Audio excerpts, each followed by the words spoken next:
وبركاته.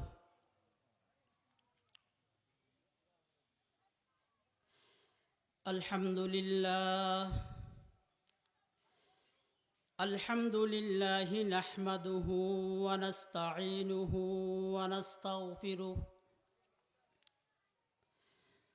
ونؤمن به ونتوكل عليه ونعوذ بالله من شرور أنفسنا ومن سيئات أعمالنا. من يهده الله فلا مضل له ومن يضلله فلا هادي له. ونشهد أن لا إله إلا الله وحده لا شريك له.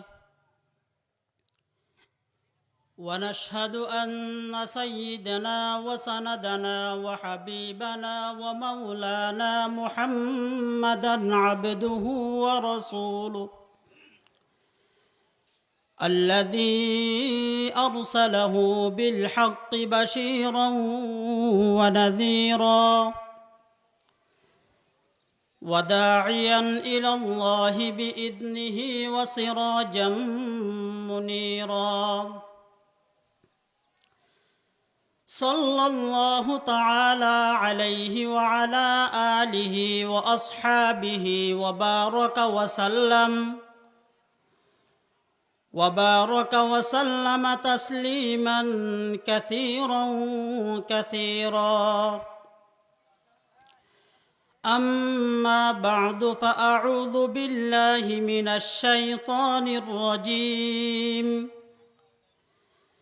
بسم الله الرحمن الرحيم. ولهن مثل الذي عليهن بالمعروف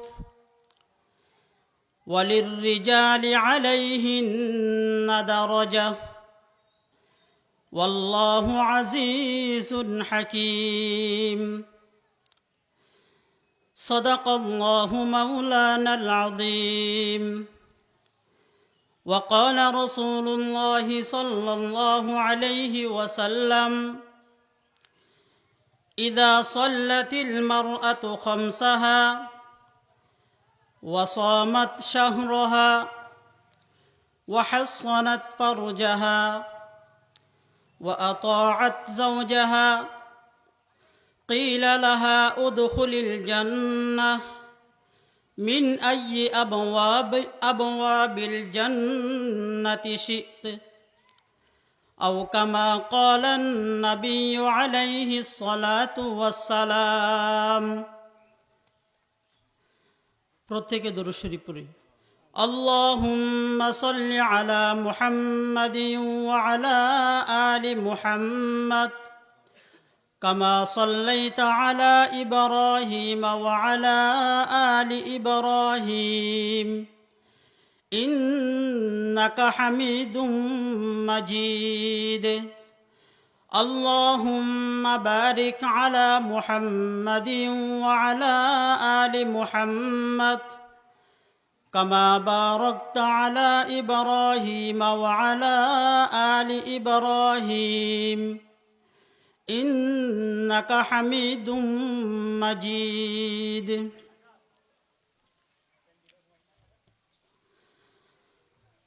রামু উপজেলার অন্তর্গত রাজারকুল বৃহত্তর নয়াপাড়া ইসলামী সম্মেলন পরিচালনা পরিষদের উদ্যোগে আয়োজিত 13তম ইসলামী মহাসম্মেলনের সম্মানিত সভাপতি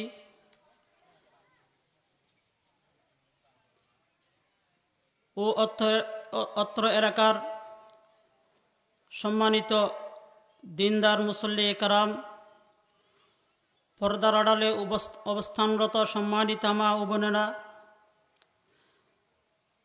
আমি সর্বপ্রথম মহান রব্বুল আলামিনের দরবারে শুকরিয়া আদায় করছি যে আল্লাহ রব্বুল আলামিন অত্যন্ত দয়া করে মেহেরবানি করে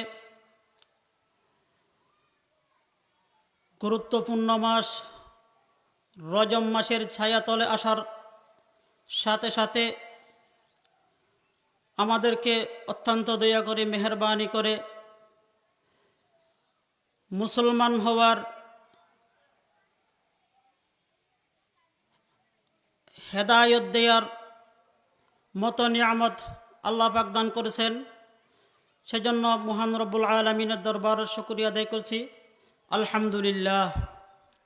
আমি বিশেষ করে এই রাজার কুল নয়াপাড়ার যে সমস্ত ভাইয়েরা অনেক দিন ধরে মেহনত করে আজকের মতো একটি দিলি আলোচনা করার পরিবেশ করে দিয়েছেন, তাদের শুকরিয়া জ্ঞাপন করছি। কারণ বর্তমান যুগে মানুষ প্রতিযোগিতামূলক গুনাহের কাজে যাবিত হয়। তারা সেই কাজ না করে ইসলামের বিধিবিধান, কোরআন হাদিসের আলোচনা কিভাবে করা যায় এরকম একটা পরিবেশ তৈরি করে দিয়েছেন। এজন্য আমি তাদের আবারও শুকরিয়া জ্ঞাপন করছি, আলহামদুলিল্লাহ। আমি আপনাদের সামনে যে আয়াত তেলাওয়াত করছি, সাথে যে হাদিসটি পাঠ করছি, উভয়কে সামনে রেখে আমি আজকে আপনাদের সামনে স্বামী স্ত্রীর অধিকার সম্পর্কে আলোচনা করব।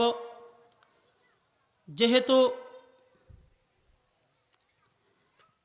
বর্তমান যুগে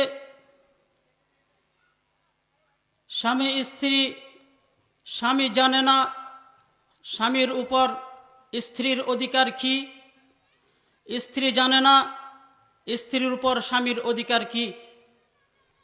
না জানার কারণে দিনবদিন তাদের মাঝখানে ফিতনা ফাসাদ, অশান্তি শুরু হচ্ছে।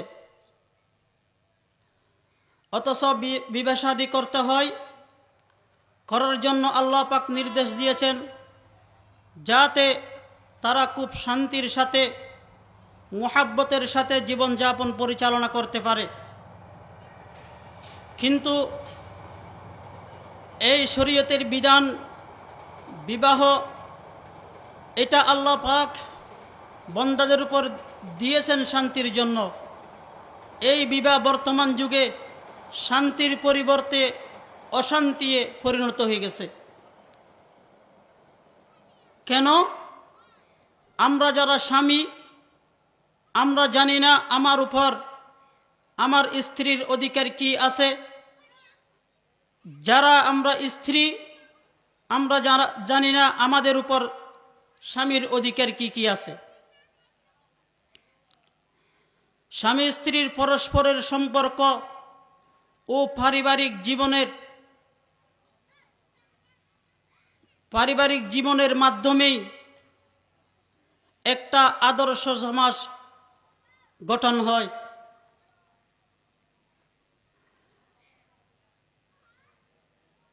স্বামী স্ত্রীর মাঝখানে যত সুসম্পর্ক থাকবে, ভালো সম্পর্ক থাকবে, মুহাব্বতের সম্পর্ক থাকবে, সংসার, পারিবারিক দাম্পত্য জীবন তাদের সুশৃঙ্খল হবে, আদর্শবান হবে, সুন্দর হবে। সাথে সাথে তাদের মধ্যে যে মেহমান সন্তান আসবে পৃথিবীতে, তারা ভদ্র হবে, নম্র হবে, আদর্শবান হবে। তারা যেহেতু ভবিষ্যৎ প্রজন্ম, তারা তাদের মা বাবার সুসম্পর্ক দেখে, ভালো আচরণ দেখে তাদের মধ্যেও এই প্রভাব পড়বে। এই সন্তানের ভদ্রতা, নম্রতা, আদর্শ দেখে আদর্শে সমাজ পরিণত হবে। প্রকান্তরে যদি পারিবারিক জীবনে স্বামী স্ত্রীর মাঝখানে দ্বন্দ্ব হয়, মুহাব্বতের সম্পর্ক না থাকে, তখন এর প্রভাব পড়বে তাদের সন্তানের উপর। এই সন্তানের উপর, সন্তান থেকে পড়বে সমাজের উপর। এইভাবে আদর্শ সমাজের পরিবর্তে হয়ে উঠবে বিশৃঙ্খল সমাজ। সমাজের মধ্যে আদর্শ বলতে কিছু থাকবে না। তাই আমাদের সুন্দর সমাজ গড়ে তুলতে হলে, সুন্দর পরিবার গঠন করতে হলে, নেককার দিনদার সন্তান পেতে হলে আগে আমাদেরকে স্বামী স্ত্রীর মাঝখানে সুসম্পর্ক, মুহাব্বতের ভালোবাসা আচরণ করতে হবে। স্বামী স্ত্রীর মাঝখানে মুহাব্বতের আচরণ, সুসম্পর্ক, সুমধুর আচরণ কখন আসবে? যখন স্বামী গুরুত্ব সহকারে স্ত্রীর অধিকার আদায় করবে, স্ত্রী যখন গুরুত্ব সহকারে স্বামীর অধিকারের প্রতি যত্নবান হবে, উভয়জনের পরস্পরে মিলবিলাপের মাধ্যমে যখন সুন্দর পরিবার চলতে থাকবে, শৃঙ্খলাবদ্ধ পরিবার চলতে থাকবে, তখন আমাদের সন্তান ভদ্র নম্র হবে। এর ফলে সমাজ আদর্শে সমাজ পরিণত হবে।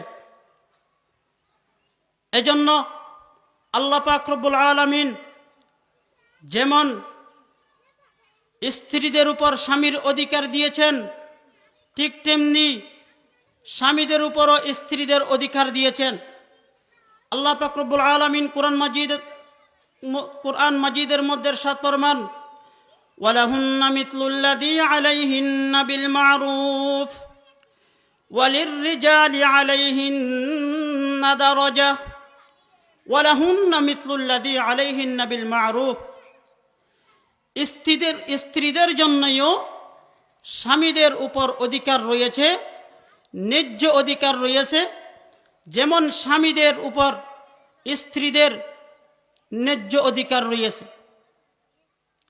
আল্লাহ পাক রব্বুল আলামিন কুরআন মাজিদে স্বামী স্ত্রীর অধিকার বর্ণনা করতে গিয়ে প্রথমে স্ত্রীদের অধিকারের কথা আগে বলেছেন। প্রথমে বলেছেন স্ত্রীদের অধিকারের কথা। যদি আমরা সুন্দর পরিবার চাই, দাম্পত্য জীবন চাই, স্বামী স্ত্রী উভয়কে একে অপরের অধিকারের প্রতি যত্নশীল হয়ে অধিকার আদায় করতে চেষ্টা করে যেতে হবে। প্রত্যেকে যদি নিজ নিজ অধিকার আদায় করি, তাহলে আমাদের মাঝখানে এই যে বিবাহের একটা উদ্দেশ্য, পার্থিব জীবন সুন্দর করে কাটিয়ে আখিরাতের প্রস্তুতি নেওয়া, এটা আমাদের জন্য সহজ হবে। ইসলামে স্ত্রীদের অধিকার কি দিয়েছেন? স্ত্রীদের অধিকারের মধ্যে এক নম্বর অধিকার হচ্ছে, যা স্ত্রী স্বামীদের পক্ষ থেকে পাবে, এক নম্বর অধিকার হচ্ছে মহরণা। স্বামী থেকে স্ত্রী এক নম্বর অধিকার হিসেবে, প্রাপ্য হিসেবে পাবে মহরণা। আল্লাহ পাক রব্বুল আলামিন কুরআন মাজিদের মধ্যে ইরশাদ ফরমান, ওয়া আতুন নিসাআ সাদুকাতিহিন্না নিহলা। হে স্বামীরা, তোমরা খুব খুশি মনে, খুব মুহাব্বতের সাথে, খুব আগ্রহের সাথে তোমরা তোমাদের স্ত্রীদের প্রাপ্য আদায় করে দাও, তাদের মহরণা দিয়ে দাও। খুব মুহাব্বতের সাথে, খুব ভালোবাসার সাথে তাদের মহরণা, তাদের প্রাপ্য আদায় করে দাও। যদি আমরা যারা স্বামী আছি, আমরা যদি স্ত্রীদের প্রাপ্য, তাদের মহরণা আদায় করি, তাহলে স্ত্রীরা আমাদের অধিকার আদায় করতে বাধ্য হবে। বর্তমান সমাজে আমরা মহরণা এটা যে দিতে হয়, এটা আমরা জানিও না। এজন্য স্বামীদের উপরে স্ত্রীরা কথা বলে, স্বামীদেরকে কোনো মূল্যায়ন করে না, কথা মানতে চায় না। এজন্য তাদের মাঝখানে দিনরাত ফিতনা ফাসাদ ঝগড়া দ্বন্দ্ব লেগেই থাকে। কারণ আল্লাহ পাক স্বামীদের উপর সর্বপ্রথম অধিকার আদায়ের জন্য নির্দেশ দিয়েছেন। স্ত্রীদের অধিকারের মধ্যে 1 নম্বর অধিকার হচ্ছে তাদের মহারণা আদায় কর। যতক্ষণ পর্যন্ত কোনো স্বামী তার স্ত্রীর অধিকার মহারণা আদায় করবে না, ততক্ষণ পর্যন্ত এই স্ত্রীর অধিকার থাকবে স্বামীকে তার কাছে আসতে না দেওয়ার, স্পর্শ করতে নিষেধ করার তার অধিকার থাকবে। যখন স্বামী তার অধিকার, তার মহারণা আদায় করবে, তখনই তাকে সব কিছু করার অনুমতি দিবে। 2 নম্বর, স্ত্রী স্বামী থেকে কি অধিকার পায়? 2 নম্বর অধিকার হচ্ছে স্বামীর স্ত্রীর খাওয়া দাওয়া, খানা খুরাকের ব্যবস্থা করা। এটা স্বামী থেকে স্ত্রী পায়, স্বামীর জিম্মাদার, স্বামীর দায়িত্ব। আল্লাহ পাক রব্বুল আলামিন কুরআন মাজিদের মধ্যে ফরমান, ওয়ালাল মাউলুদি লাহু